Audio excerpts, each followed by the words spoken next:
Ixi, tombou tudo aqui. Pera lá. Opa. Aí, Barbosa. Parece que é expert no assunto. Olá, como vamos? Como estamos? Tudo bem com vocês? Tudo bem do lado de lá? Do lado de cá? Estamos maravilhosamente bem. Pois é. Hoje nós vamos tratar do Machado de Assis. Quem de vocês conhece o Machado de Assis? É legal, né? Mas antes disso, para quem não me conhece, eu sou o escritor Barbosa, jornalista, pesquisador, historiador e buscador. Enquanto a gente está aqui, gente, vai lá no cantinho, clica lá, puxa vida, no vermelhinho, inscreva-se, depois vem o sininho, pinta lá todas, pronto. Assim, toda vez que a gente estiver fazendo uma live dessa, o YouTube já pimba, joga direto para vocês. Não precisa ficar procurando, né? Que tal? Supimpa. Colabora com o Véio Barbosa lá. Pô. Pois é, gente. No início do século XX,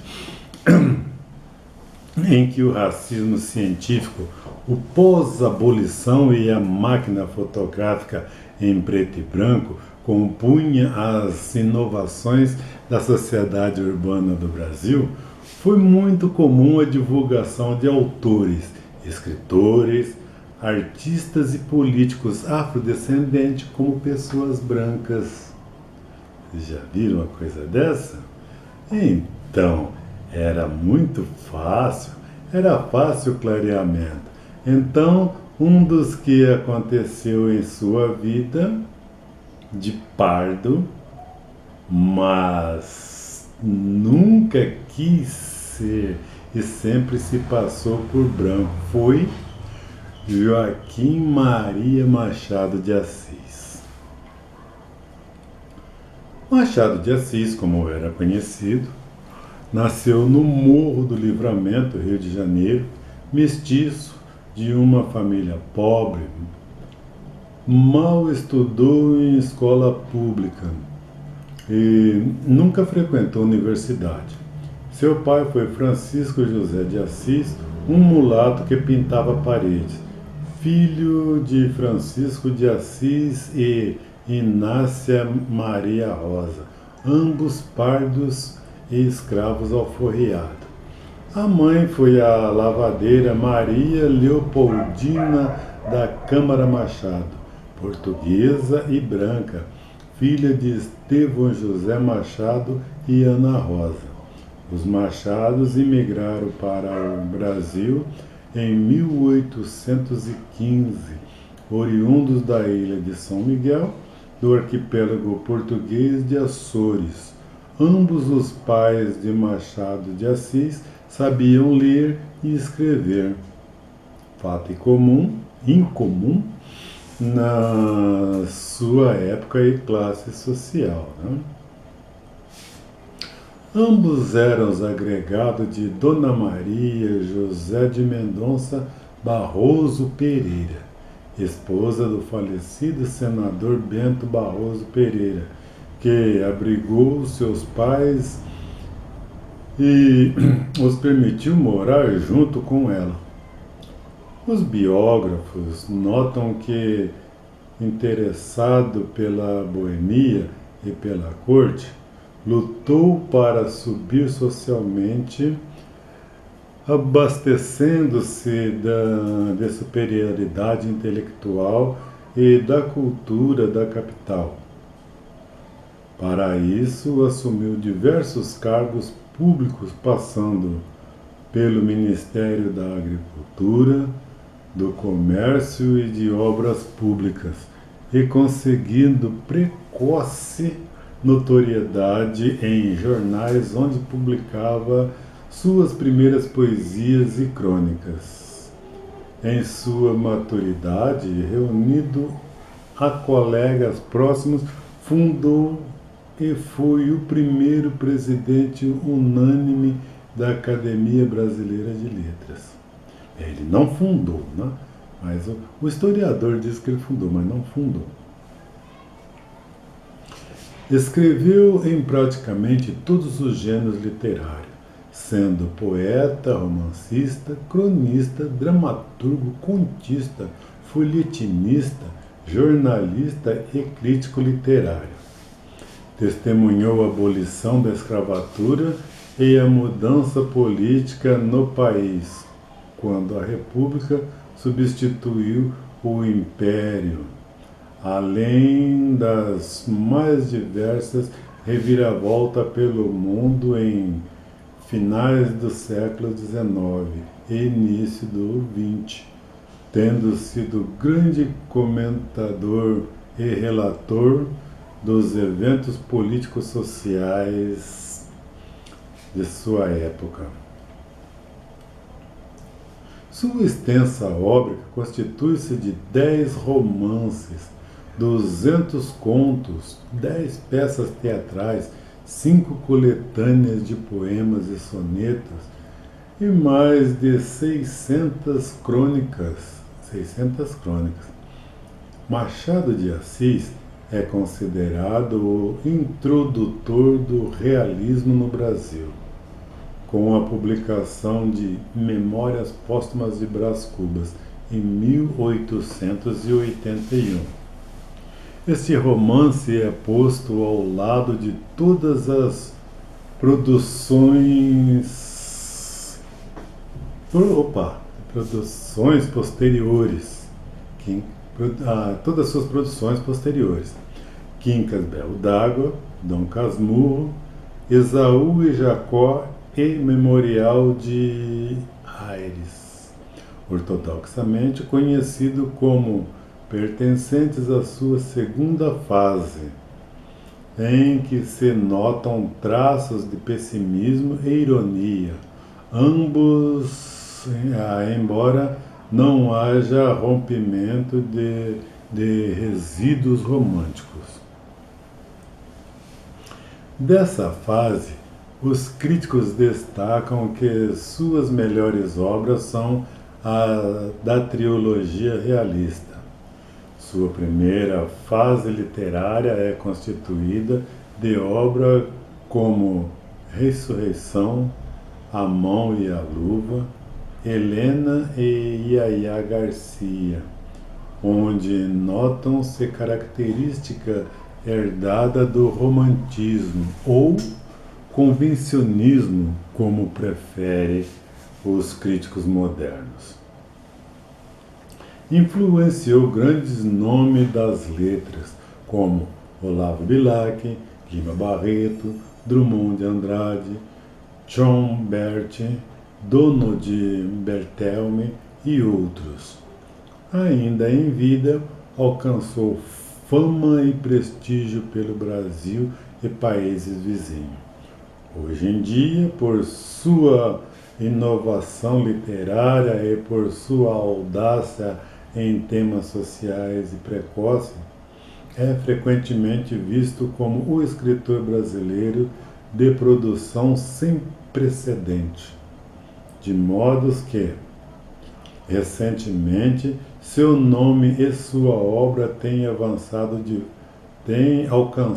diversos críticos, influenciados, estudiosos e admiradores do mundo interno. Machado de Assis é considerado um dos grandes gênios da história da literatura, ao lado de outros autores como Dante, Shakespeare e Camões. Machado de Assis e Eça de Queiroz são considerados os dois maiores escritores em língua portuguesa do século XIX. É homenageado pelo principal prêmio literário, o prêmio Machado de Assis. Coisa maluca, né? Nascera junto a ele uma irmã que morreu jovenzinha, aos 4 anos, em 1845. A região sofria forte influência da Igreja Católica, de modo que a vizinhança frequentava suas missas. A casa era uma espécie de vila ou fazenda, onde Machado passou sua infância. Quando Machado tinha apenas 1 ano de idade, em 1840, decretava-se a maioridade de Dom Pedro II, tema que viria a tratar anos mais tarde em Dom Casmurro. Ao completar 10 anos, Machado de Assis tornou-se órfão de mãe.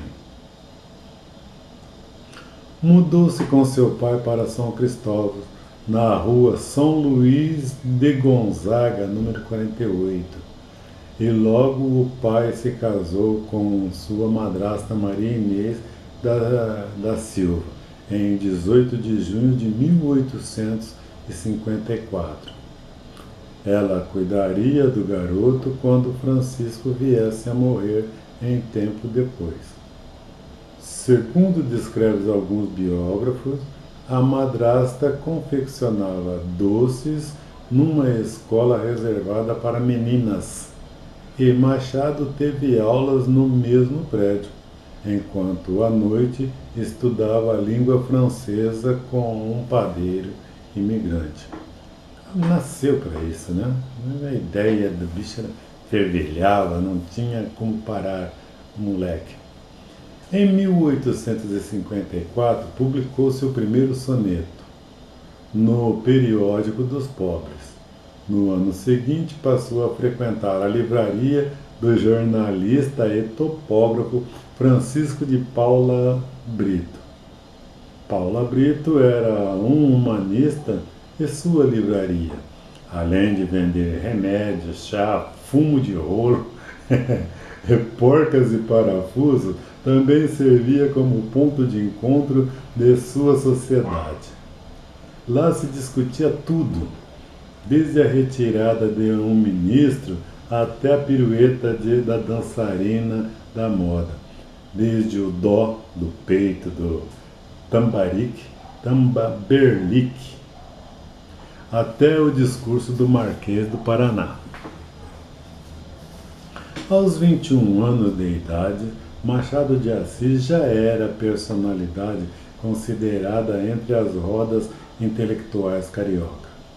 Em 1865, Machado havia fundado uma sociedade artística literária chamada Arcádia Fluminense, onde tivera a oportunidade de promover sarau com leitura de suas poesias e estreitar contatos com poetas e intelectuais da região. Aprendeu a língua grega para se familiarizar com Platão e Sócrates e o teatro grego. Às vezes dá uma travada assim na língua, né? Não é fácil não. A esta altura já era amigo de José de Alencar, que lhe ensinou um pouco da língua inglesa. Ambos os autores, no mesmo ano, recepcionaram o ambicioso e famoso poeta Castro Alves, vindo da Bahia. O menino nascido no morro havia subido de vida.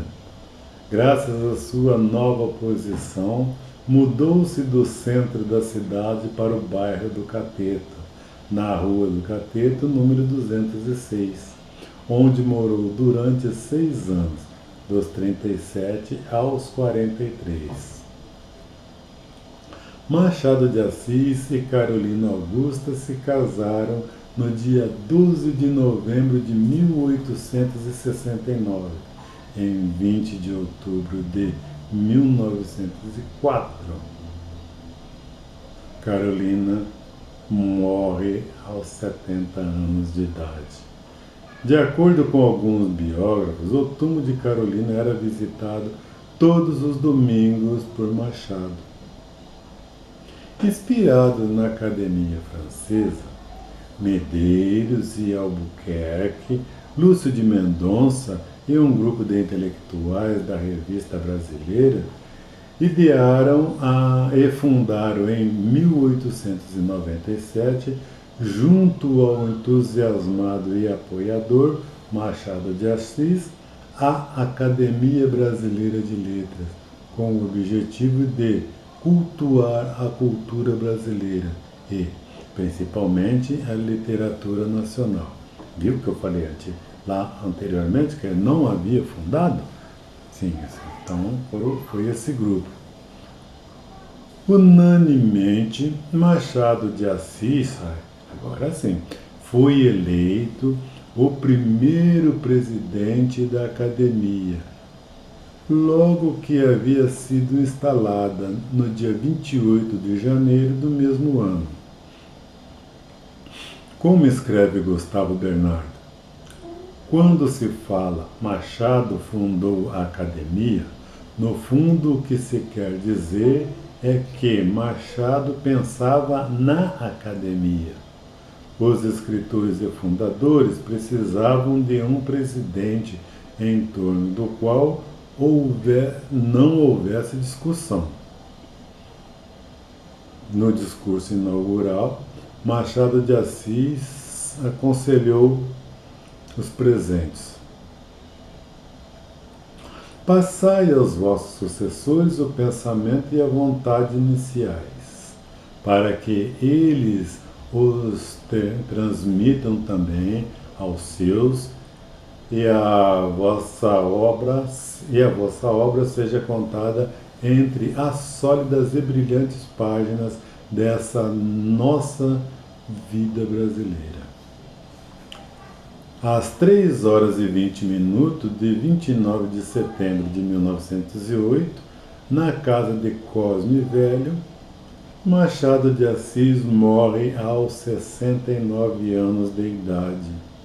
Intelectuais, estudantes, amigos e admiradores, entre eles Euclides da Cunha, saem da academia conduzindo o caixão de Machado até o cemitério São João Batista, em 1908. Em nome da Academia Brasileira de Letras, Rui Barbosa encarregou-se de fazer-lhe o elogio fúnebre. Em nome do governo, o então ministro do Interior, Tavares de Lira, discursou. Em 21 de abril de 1999, os restos mortais do casal foram transladados para o mausoléu da Academia Brasileira de Letras. Está aí um pedaço do que produziu Machado de Assis, né? Porque a biografia dele é muito extensa, muito grande. Ele foi um camarada que tinha uma cabeça sensacional. E então, nós reproduzimos essa aqui simplesmente, mas para dizer que vocês viram, né, que ele era mulato e passou a vida inteira como branco. Dizem por aí que no seu coisa de falecimento estava lá como branco, cutis branca, entendeu? Então ele quis ser branco e foi branco até a morte. Fazer o quê? Assim, mas isso aí foi obra da fotografia que quando nasceu dava para fazer esse branqueamento, principalmente do mulato, né? Mas a nossa fonte é a origem da Wikipédia, a Enciclopédia Livre e de alguém da Faculdade Zumbi dos Palmares. Mas eu quero de coração agradecer você que teve a paciência de nos aturar até agora. Já que você ficou até agora, vai lá no cantinho, inscreva-se na nossa live, dá um clique de OK, clica no sininho, depois você clica lá em todas. Pronto! Assim que estivermos uma próxima live, você será notificado. Tá ok? Então, por enquanto, o nosso agradecimento. Gratidão, gratidão, gratidão. Estaremos aqui muito em breve na próxima live.